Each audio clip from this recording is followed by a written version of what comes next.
You see, at the bottom of the African continent, there's a country by the name of South Africa. This country might be the most unique and special place in the world. It's a piece of land that has a rich history. It's also the last country in Africa to be decolonized without having any form of revolution and civil war. South Africa is always praised for achieving democracy through peaceful means. It's dubbed the Rainbow Nation, that is made of different people of different races, 12 languages, and multiple ethnic nations. A place where all of our differences unite us into one. But most importantly, it is the greatest lie ever told.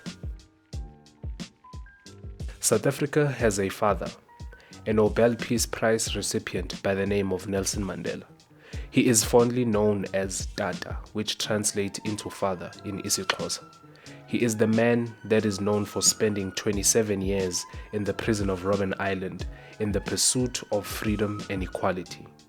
Probably the only man who went from prisoner to president at an elderly age. I doubt there's another man on earth who has the type of reputation that he has, and who is as revered as he is. But is all that is said about him the truth? The problem with putting people on a pedestal is that you run the risk of making them saints that are beyond criticism. But the biggest risk is that you end up having people believe lies and inaccuracies about them to the point that they turn into truth and fact. The first thing is that Mandela never spent 27 years on Robben Island. Yes, this can be easily verified with a quick Google search, but the problem is that if you repeat an inaccurate fact, it eventually becomes the truth that everyone considers common knowledge. The longest serving prisoner on Robben Island is Jafta Masemola. I guarantee most people have never heard of him, but he is the man who actually spent 27 years on Robben Island. And yes, people may come out and say that Mandela nor the ANC, they've never claimed that he spent 27 years on Robben Island, but it is an untruth that they have never bothered to correct whenever it has been said, which means they actively further perpetuate the false narrative and they are willingly going along with a lie. Popular advocate Moses Kakane has mentioned that it is quite odd or interesting that Nelson Mandela went to visit Verwoerd's grave and widow. I mean, this is the man who is the literal mastermind and architect of apartheid. And he further on went to mention that he wonders if Nelson Mandela visited Biko's grave and his widow. You see, this is something that is a bit concerning. If you have spent many years in captive for a generational cause that was pushed and kept alive by thousands if not millions of the masses that you claim you represent and are struggling for, why would you think of extending yourself to the very same people who are responsible for the murder and agony of the people that you say you are fighting for?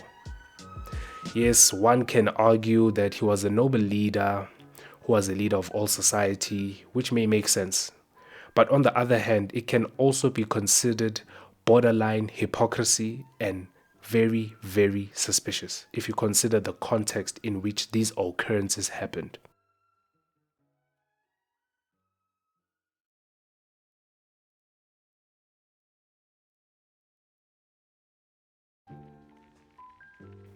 South Africa may be the most segregated place in the world. Like any capitalistic society, South Africa has a class division. But the biggest division South Africa has is the division that dates back decades: race. South Africa is defined by its racial division. Yes, there isn't a law that prohibits a person of any racial identity to own or occupy a property or area of their choosing.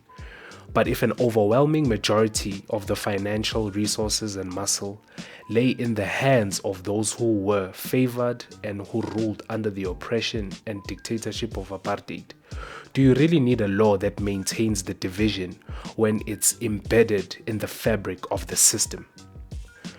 One of the earliest moves to entrench the racial division was the Group Areas Act of 1950.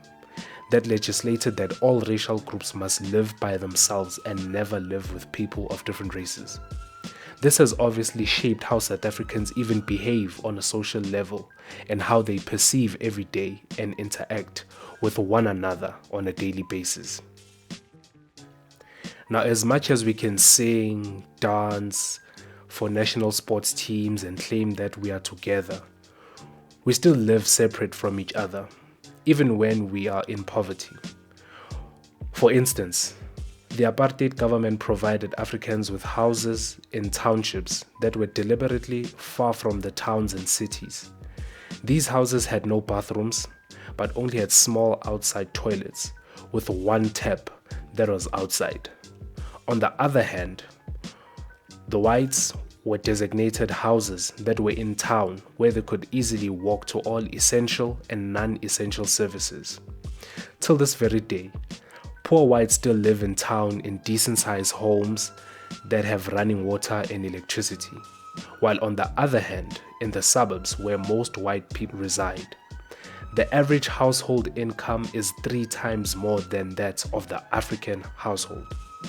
This speaks volumes that even after democracy and so-called liberation, living a comfortable life still has a specific racial identity.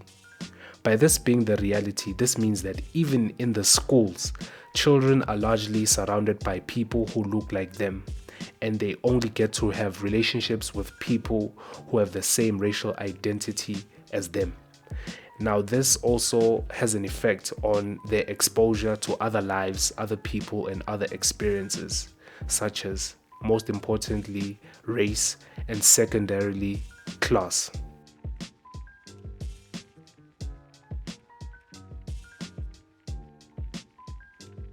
The idea of everyone being treated the same in South Africa is one of the greatest lies ever told. The hierarchy is as follows: white man, white woman, African man, African woman. This holds true in different aspects of life, such as something as small as the service you receive in a supermarket, right down to the treatment you get in a governmental institution. This is due to the historical sociology of who is more deserving of respect and authority.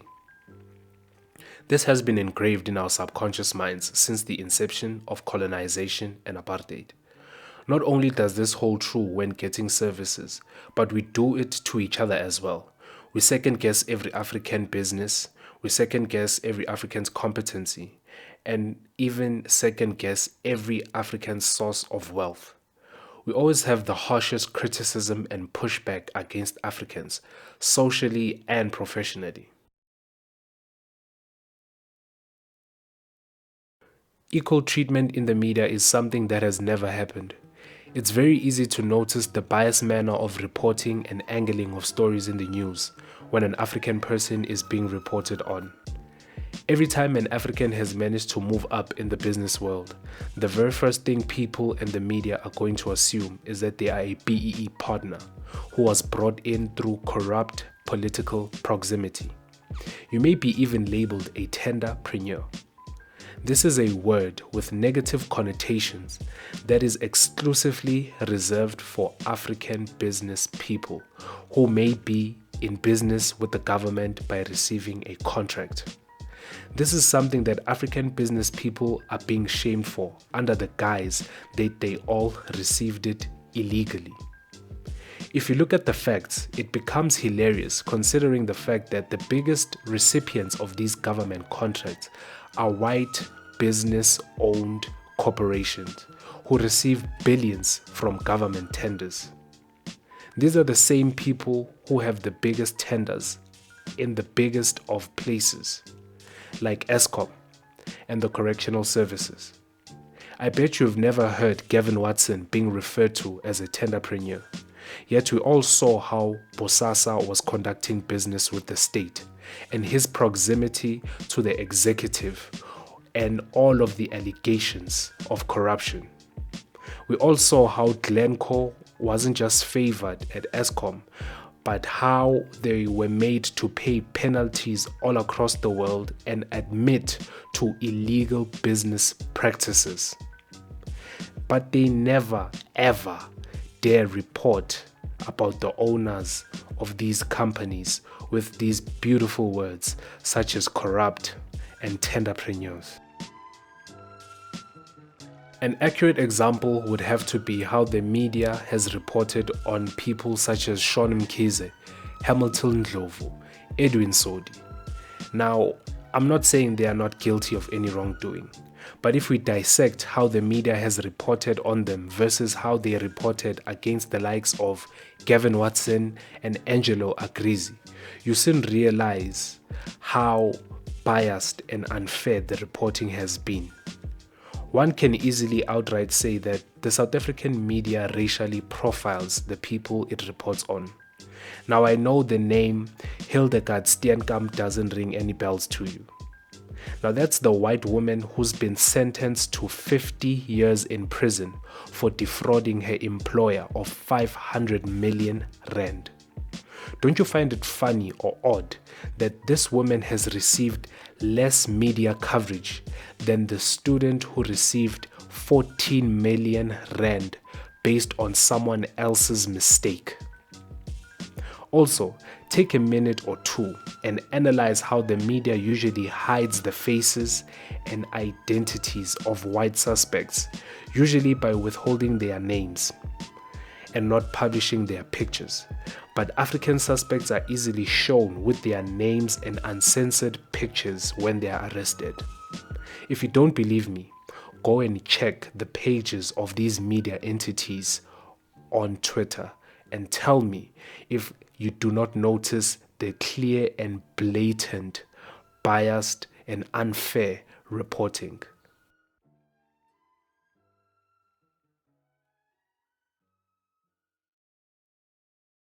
The lie of reconciliation. You see, this is a special one, but it needs its own special essay and deep dive, accompanied with a video, of course. This one, we'll have to park this one and we'll come back to this one with its own specific deep dive. We'll get back to this one. The transition of democracy was brought to the fore without any form of justice for the victims. You see, after Nazi Germany was defeated, all participants of the Holocaust were jailed. Do you know that as recently as 2024, a 100-year-old man was charged and sent to prison for their personal involvement in that atrocity? This man was a security guard. And then we have apartheid soldiers and police who have never answered for their actions in the killing of fathers, torturing of brothers, raping of sisters, and the gross abuse they inflicted on mothers. Apartheid was declared a crime against humanity. So why does it render no consequences for its participants? I mean, why? Like, what could be the logical explanation for this? People who were the police and soldiers simply received jobs in different sectors and continued with life as if nothing happened. These are the same people who did the dirty work of carrying out the killings, the beatdowns and scare tactics for the higher-ups and for themselves to indulge in their own bigoted pleasures. This, by definition, is the opposite of justice. We all know who Hector Peterson is, but who is his killer? This is a question that I've never heard anyone ask. Even if he was shot when multiple officers fired the shots, who are these officers and from which police station were they dispatched from? If it's impossible to trace the exact shooter, why is there no collective responsibility for his death from the officers who were in the vehicle that fired these shots that fatally took his life? Building a museum in his name isn't justice. It's not enough, and it's not just.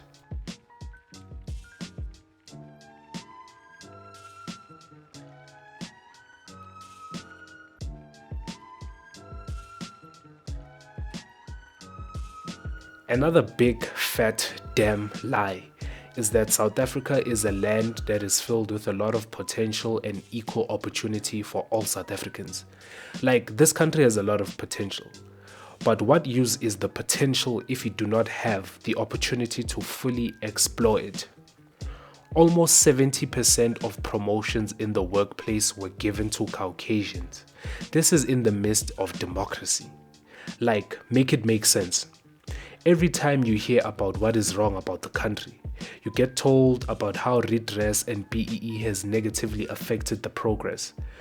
But if top positions are still given to the very same people who had these positions before democracy, then who exactly is to blame? And who has received the most favorable opportunities? Now, as I've mentioned, the average Caucasian household income is 3 times more than that of the average African household. By default, this means white kids are more likely to have a better standard of living than African kids. Their parents have the money to afford to fund things such as extracurricular activities, extra lessons, and talent-based activities that may lead to a potential income in future. Government policies of trying to get equity for the previously disadvantaged have not been substantially successful. All stats indicate that the lives of Africans hasn't been transformed. Yet parties such as the DA and the FF Plus are saying it's enough now. People can go screw themselves. Just by looking at these facts, this also means that white kids are more inclined to end up in institutions of higher learning because their parents have more money to set aside from when they are still younger. Unlike African kids who are majority raised in single-parent households, and even if they do have both parents at home, it's still a challenge to set aside money that is already spread thin. There's also a section of kids who have parents who cannot afford to send them to tertiary because of limited money, but they also do not qualify for the NSFAS because they are not poor enough. And if they do take loans from the banks, they are charged a larger sum of interest than they would charge white clients. You see, we cannot act like having the same criteria for everyone is the definition of equal opportunity. Equal opportunity has a lot to do with the conditions in which people are coming from, because these conditions are huge factors in one's accessibility to information and knowledge, let alone the skills and experience that aids them to be more favorable and suitable for any opportunity. South Africa has about $6 billionaires. 5 of them are Caucasians, most of whom inherited businesses from their families, and if not, they were privileged enough to study abroad. This is typical of money in capitalistic societies. The wealthy get wealthier. All of these men had a huge advantage. Firstly, they are white men who grew up and started making money during apartheid. Secondly, they never had to pay any form of reparations to their workers who were grossly overworked and underpaid in a system that not only allowed them but also encouraged them to do so. This is the type of advantage that the ordinary, typical South African child can never compete with. Take someone like Johan Rupert, for example. He grew up with a rich father, took over the business, and further used that money to achieve more wealth. This is a person who owns a stake in companies in damn near every sector: sports, food, finance, media, beverages, medical care, and others. It's basically impossible to attain the type of money, interest, and leverage that he has. Patrice Motsepe, the richest black person's net worth, is only a quarter of what Rupert's is. So basically, even if you do end up having more money than he does, he still has more power and leverage than anyone. These uber wealthy white people are the same people who fund political parties, which gives them the ability to influence legislation and policies that furthers their business interests. It's alleged that Johan Rupert even threatened to devalue the rand when the late Pravin Gordhan was removed from his position as finance minister. This basically illustrates that as an ordinary citizen with an ordinary background, you simply do not have the equal opportunity to compete or to be as successful. But most importantly, you cannot be as powerful as the people who hold the biggest privilege, who can easily crush you at any given time.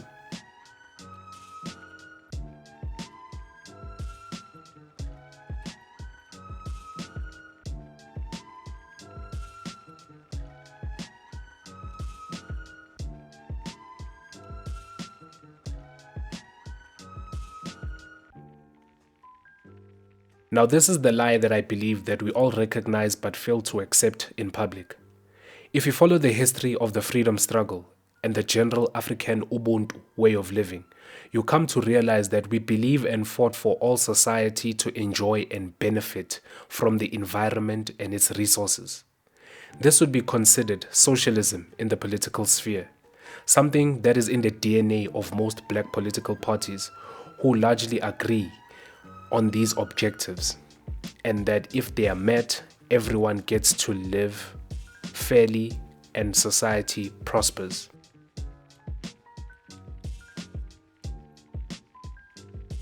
However, if you follow the politics of white South Africans, they largely believe in individualistic capitalism, which is the cornerstone of Western societies.